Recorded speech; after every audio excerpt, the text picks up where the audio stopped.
I was a really bad student, as we have some friends that were too. And I just never got into school. I always knew I wanted to be out and working. I started hustling, and my first job was at 12. And I just was kind of that kid that was like, I was a really good athlete, but I was also always had this business, kind of man, like mindset and head. And it was pretty much unsatiable because I was like, what is school doing for me? I literally did not like it. Right. But that was what you did, back in 90, 91, 92. Like you went to school and you went to college. So I was just like, well, I'm going to work. It goes all the way back to like, I was a poor kid. I was raised really poor. So I was raised in a one-bedroom apartment with my mom and my little brother. We didn't have a refrigerator. We actually lived out of a cooler. And then we moved to like a little bit of a nicer area. Well, there was these rich kids that had all this great stuff. And I was like, well, I want some of that stuff, but we were poor. So I knew like my mom couldn't afford it. If I wanted it, I had to go get it. It's like having something to chase, right, is important. And there's so many people that want to look at it from two sides, like chasing that thing is materialistic or whatever, but in the end, it's just usually someone not willing to put in the work to get it at saying that.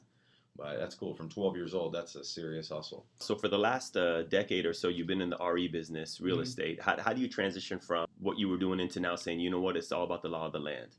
100%. And it's just, I had this unbelievable mentor when I was 19 years old, and I was in school to kind of be a fireman. And his name is Walt Babcock. He owned this restaurant that we talked about a little bit beforehand. And he was paying himself $25,000 to $26,000 a month rent for where his business was.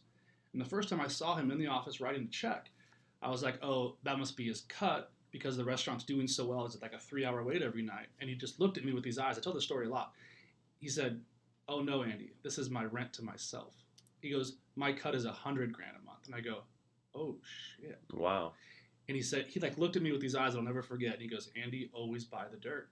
Always buy the dirt. And I it love just that. stuck in my brain. I was 19 and it never left. Wow, man, I love that. What great advice. Actually, I have not yet heard that before, and I love it. Always buy the dirt. So you get into the RE business, and now you're actually one of the brokers, officers out here in California, which one of the toughest states to be a broker in. So congratulations. Able to build a team. You have agency. You've gone from student to being the teacher. You're a mentor. You're also a published author. Talk to us about 100 Doors. That's a very catchy title.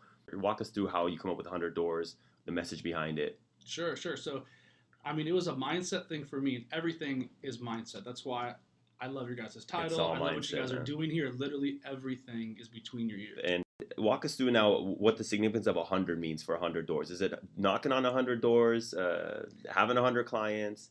You want to have 100 doors. So that can come in many different forms. You could own 100 houses. You could have a 100-unit building with 100 doors.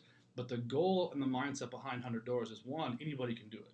If you're 25 years old and you don't think it's possible, I'm going to explain to you how it is possible. But the whole mindset around it is once you hit 100 doors, it's kicking you off $1,000 a month per door in like passive income.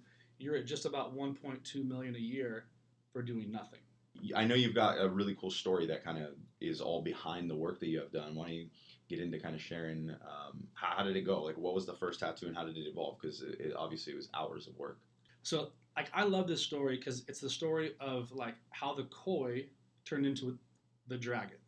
And it's all about like mindset and perseverance and swimming upstream. So how the story goes is thousands of years ago, there was 2,000 koi fish that were swimming upstream to try to find a new place to live. And koi, symbolize a lot of things in like, the lore of a lot of different cultures, especially in Asia. So the koi fish, represent strength and power and beauty and sustainability. And so the koi, they swam up the stream for hundreds and hundreds of miles for years, and they get to this giant waterfall. So the giant waterfall looks like it's impossible to get up. And half of the koi fish turn around because they start swimming back downstream because they think it's impossible. And then after 100 years, the other 48% turn around and 6 of them stay. So 6 koi fish in this giant, lake basically at the end of a river refuse to give up. We're going to get up this 100-foot waterfall. We don't know how yet, but we're going to get there. So after 1,000 years of trying, one of them finally made it to the top. Wow. And so all of the different, people and gods that were there that watched these fish work their face off, like against every odd there was, and still wouldn't give up and turn around, they were granted to become a dragon. So Wow. that's where they first came from, was when the koi fish swam to the top of the waterfall, they became a dragon.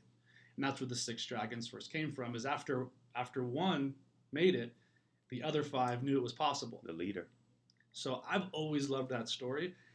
I didn't really know I was going to get the full story tattooed and like hours and hours of pain on my body, but I did. You know, I know the 100 doors, you broke that down. This story about the koi fish turning into dragons.